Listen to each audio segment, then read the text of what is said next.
I am the Tofu Golem. Please enjoy the video. You start by opening the two workbooks you want to compare.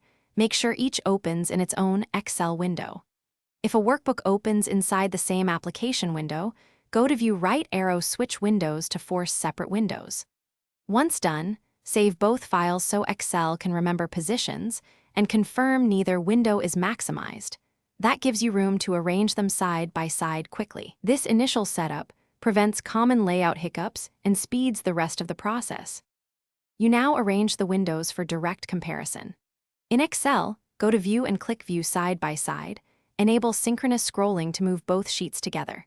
If you prefer OS-level tiling, drag one window to the left edge and the other to the right, or press Win plus left then Win plus right. Make sure to set matching zoom levels and use freeze panes to lock headers. This keeps rows and columns aligned so you can scan differences without losing your place. Finish by choosing how deep to compare. Visually scan side by side, or run compare and merge/inquire for cell-level differences.